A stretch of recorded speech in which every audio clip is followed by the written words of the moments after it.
வணக்கம். செல்வகுமாரின் நீண்டகால வானிலை ஆய்வறிக்கை. இடையூறும் இடிமழையும் இடைக்காலமே. நிறைக்கும் நிகழ்வுகள் மழை நிறைய இருக்கிறது. நிறைக்கும் நிகழ்வுகள் நிறைய இருக்கிறது என்கின்ற தலைப்பிலே நம்பிக்கை ஊட்டும் வானிலை ஆய்வறிக்கை. உங்களுக்கு எப்பொழுது மழை, எப்படிப்பட்ட மழை, எத்தனை நாட்களுக்கு மழை, இவையெல்லாம் இதிலே பார்ப்போம். நாம ஏற்கனவே நீண்டகால அறிக்கையில் அதிகாரப்பூர்வ வானிலை அறிக்கைக்கு இந்திய வானிலை ஆராய்ச்சித்துறை அறிக்கையை பார்க்கவும். 2025 நவம்பர் 3 திங்கட்கிழமை அதிகாலை நிலவர ஆய்வறிக்கை. ஏற்கனவே நாம சொன்ன நிகழ்வு நவம்பர் 2 வரை மழைப்பொழிவை தரும். பிறகு அடுத்த நிகழ்வு நவம்பர் 5 தொடங்கும் என்று சொல்லியிருந்தோம். இந்த நிகழ்வு தமிழ்நாடு வந்திருந்தால் அரபிக்கடலுக்கு போய் கிழக்கு காற்றை கொண்டு வந்து தொடர்ந்து கொடுத்து கொண்டே இருந்திருக்கோம். ஆனால் சென்னை திருவள்ளுவிட்ட வடகடோடிக்கு மட்டும் கொடுத்து விட்டு ஆந்திர பிரதேசம் கடந்தது. அது அருணாச்சல பிரதேசம் தாண்டி மியான்மர் வரைக்கும் போய் இருக்கிறது. இதனால் அந்த நேர ஆளெல்லாம், அந்த நாட்கள் எல்லாம், மழை நாட்கள் எல்லாம் அந்த நிகழ்வு எடுத்துக்கொண்டு உயரழுத்தம் இருந்த இடத்துல, அதாவது வடகிழக்கு பருவமழை பெய்யாமல் தென்மேற்கு பருவமழை பெய்யக்கூடிய பின்வாங்கிய, தென்மேற்கு பருவமழை பின்வாங்கிய இடத்துல, பருவமழை பின்வாங்கிய இடத்துல மழைப்பொழிவை கொடுத்து உயரழுத்தத்தை தாழ்வழுத்தம் இருக்கக்கூடிய இடத்திற்கு இடம்பெற செய்தது. இதன் காரணமாக நிலநடுக்கோட்டு பகுதியில் இருந்த எம்ஜிஎம் அமைப்பும் இடம்பெயர்ந்தது. நிலநடுக்கோட்டுக்கு தெற்கே இருந்து கொண்டு நீராவி காற்றை அனுப்பி வைக்கக்கூடிய எம்ஜிஎம் அமைப்பு விலகி இருந்தாலும் மீண்டும் வர இருக்கிறது. இருந்த இடத்திற்கு அவை செல்ல வேண்டும் என்றால் திடீரென்று தூக்கி நிறுத்திவிட முடியாது. கொஞ்சம் கொஞ்சமாகத்தான் அதோட செயல்பாட்டிலே மாற்றத்தை ஏற்படுத்தும். அந்த செயல்பாட்டில் ஏற்படுத்தக்கூடிய மாற்றம்தான் தற்பொழுது வெயிலையும் குளிரையும் இடிமழை பொழிவையும் கொடுக்க போகிறது, கொடுத்து கொண்டிருக்கிறது. முதல் மழை நேற்றைக்கு எதிர்பார்த்தோம். ஆந்திர எல்லையோர மாவட்டங்கள் தொடங்கி சற்று உள்ளே வடவுள் மாவட்ட பகுதிகள் வரைக்கும் எதிர்பார்த்திருந்த நிலையில திருவண்ணாமலை மாவட்டம் மற்றும் விழுப்புரம் மாவட்டத்தோட அவலூர்பேட்டை வரைக்கும் மழை பொழிவை கொடுத்தது நேற்றைக்கு. திருப்பத்தூர், வேலூர், ராணிப்பேட்டை, திருவள்ளூர் மாவட்டத்தில் தொடங்கி திருவண்ணாமலை மாவட்டத்திலையும் காஞ்சிபுரம் மாவட்டத்திலையும் கொஞ்சம் கூடுதல் பரப்பை கொடுத்தது.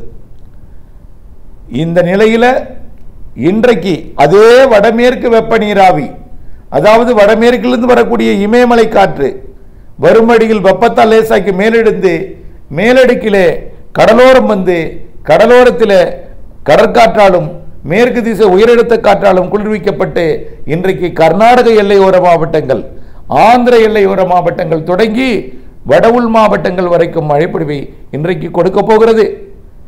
அதிகாலையில் கடலோரத்தில் கொடுக்கும். நாளை 4ஆம் தேதி மாலை இரவு பாதிக்கு மேல் வடக்கே மழைப்பொழிவை கொடுத்துடும். அனைத்து வடவுள் மாவட்டங்கள், ஆந்திர எல்லையோர மாவட்டங்கள், கர்நாடக எல்லையோர மாவட்டங்களுக்கும் கொடுத்துடும். 5ஆம் தேதி அதிகாலையில் டெல்டா மாவட்டங்களுக்கும் கொடுத்துடும். 5ஆம் தேதி மதிய மாலை தமிழ்நாட்டின் அனைத்து உள் மாவட்டங்களுக்கும் கொடுக்கும். குறிப்பாக கோயம்புத்தூர் வடக்கு, திருப்பூர் வடக்கு, ஈரோடு, நீலகிரி, கரூர், திருச்சி மற்றும் டெல்டா மாவட்டங்கள் ஒட்டுமொத்த பகுதி, புதுக்கோட்டை மற்றும் அப்படியே வடகடலோரம் சென்னை திருவள்ளூர் உட்பட வரைக்கும் அனைத்து ஆந்திர எல்லையோர கர்நாடக எல்லையோர மாவட்டங்கள் வரையும் இடைப்பட்ட அரியலூர், பெரம்பலூர், கடலூர் மற்றும் கள்ளக்குறிச்சி, விழுப்புரம், புதுச்சேரி, சென்னை திருவள்ளூர், காஞ்சிபுரம், செங்கல்பட்டு, திருப்பத்தூர், வேலூர், ராணிப்பேட்டை, திருவண்ணாமலை மற்றும் கிருஷ்ணகிரி, தருமபுரி, சேலம், நாமக்கலுக்கும் கொடுக்கும். 6ஆம் தேதி இன்னும் தெற்கே காற்று சுழற்சி அமைந்து ஒட்டுமொத்த தமிழ்நாட்டிற்கும் 6, 7, 8 நல்ல மழைப்பொழிவை கொடுக்கும். காற்று சுழற்சி மற்றும் வெப்பச்சலனம் காரணமாக மழைப்பொழிவை கொடுக்கும்.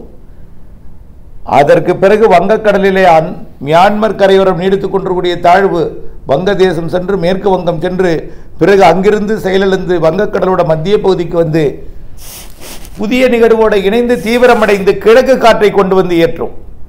8ஆம் தேதியிலிருந்து கிழக்கு காற்று ஏற வெப்பம் குறையும். வெப்பம் குறைந்து கிழக்கு காற்று மழைப்பொழிவு அதிகாலையில் கொடுக்கும், மாலை இரவிலே கொடுக்கும். பிறகு அந்த கிழக்கு காற்று மழைப்பொழிவை கொடுக்கக்கூடிய நிகழ்வு, கிழக்கு காற்றை கொண்டு வந்து ஏற்றக்கூடிய நிகழ்வு படிப்படியாக தீவிரமடைந்து 10ஆம் தேதியிலிருந்து 16ஆம் தேதி வரை நல்லதொரு மழைப்பொழிவை தமிழ்நாட்டுக்கு கொடுக்கும். இறுதியில் ஒரு வலுவான நிகழ்வாக கரை கடந்து அரபிக்கடலுக்கும் போகும். ஆக நல்ல மழைப்பொழிவு இந்த 15, 16 தேதி வரை கொடுக்க இருக்கிறது. அதனை தொடர்ந்து 2 நிகழ்வுகள் அடுத்தடுத்து வரை இருக்கிறது. அது வலுவான நிகழ்வாகவே வந்து அரபிக்கடலுக்கு ஊடுருவி பயணிக்கும். அனைத்து மாவட்டங்களுக்கும் நல்ல மழை இருக்கு. இதை விட டிசம்பர் மாதம் நிறைய மழைப்பொழிவை தரக்கூடிய நிகழ்வு. கண்டிப்பாக டிசம்பர் மாதம் நிகழ்வுகள் எல்லாமே தமிழ்நாட்டுக்கு தான். ஆந்திர பிரதேசம் போகாது, அங்க குளிர் வந்துடும். ஏன் நவம்பர் மாதம் ஆந்திர பிரதேசத்துக்கு போகாது, தமிழ்நாட்டுக்கு தான்.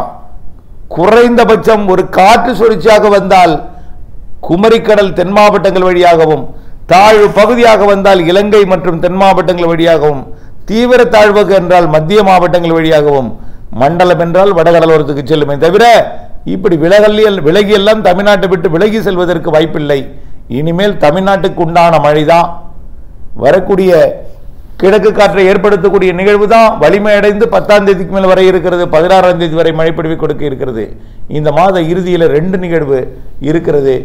20ஆம் தேதியிலிருந்து அதே டிசம்பர் 3ஆம் தேதி 4ஆம் தேதி வரைக்கும், டிசம்பர் 5 தேதியிலிருந்து ஜனவரி 5 தேதி வரைக்கும் 3 நிகழ்வு இருக்கிறது.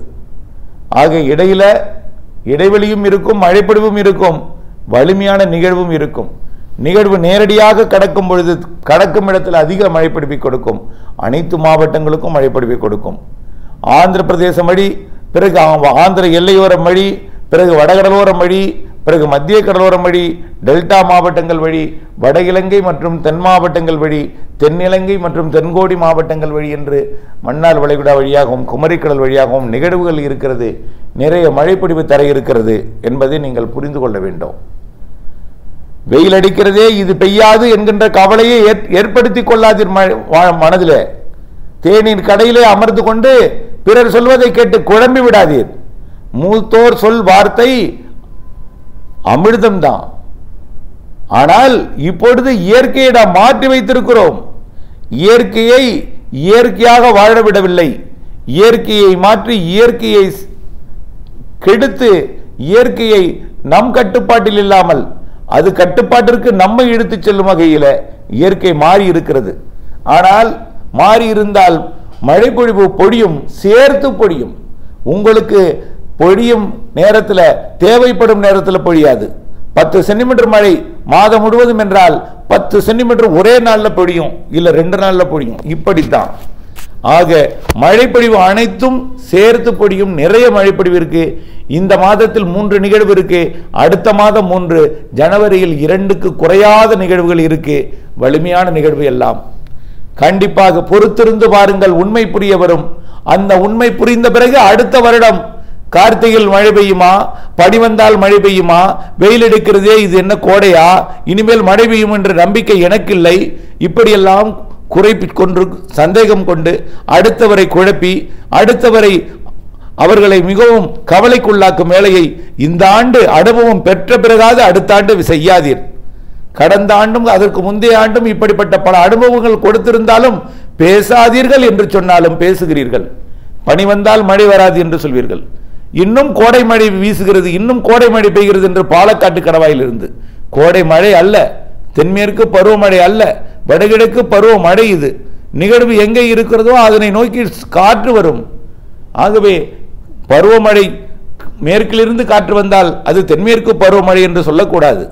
மேற்கிலிருந்தும் காற்று வரும் வங்கக்கடல் நிகழ்விற்கு. அதே நிகழ்வு அரபிக்கடலில் இருந்தால் கிழக்கிலிருந்து காற்று வரும்.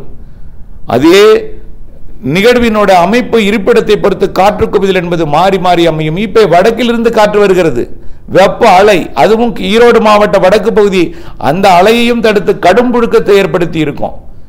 ஆகவே நீலகிரி மாவட்டம் தடுக்கக்கூடிய பகுதிக்கும் தெற்கு பகுதியில் கடும் புழுக்கம் நிலவும். ஆகவே அதே போலதான் உசிலம்பட்டி உள்ளிட்ட பகுதிகளுக்கெல்லாம் கடும் வியர்வை புழுக்கம் இருக்கும். இந்த புழுக்கம் எல்லாம் மாறி காற்று சுழற்சி மழைப்பொழிவு ஏற்படுத்தி அதனைத் தொடர்ந்து தாழ்வு பகுதி மண்டலங்கள் மழையும் புயல் மழையும் காத்திருக்கிறது. ஜனவரி வரை நிகழ்வு இருக்கிறது, ஜனவரி இறுதி வரை நிகழ்வு இருக்கிறது. ஆகவே இந்த மாதம் வரக்கூடிய 8ஆம் தேதி கிழக்கு காற்றை கொண்டு வந்த பிறகு அதே நிகழ்வு தீவிரமடைந்து 16, 17ஆம் தேதி வரை மழைப்பொழிவை கொடுக்கும். அதற்கு அடுத்தடுத்த நிகழ்வுகள் காத்திருக்கிறது வரிசை கட்டி. தொடர்ந்து இணைந்திருங்கள் நம்பிக்கையுடன். திட்டமிட்ட வேளாண்மைக்கு அப்டேட்ஸ் அவசியம் என்பதை உணர்ந்திருங்கள். இணைந்தே இருங்கள் நம்பிக்கையுடன். நன்றி.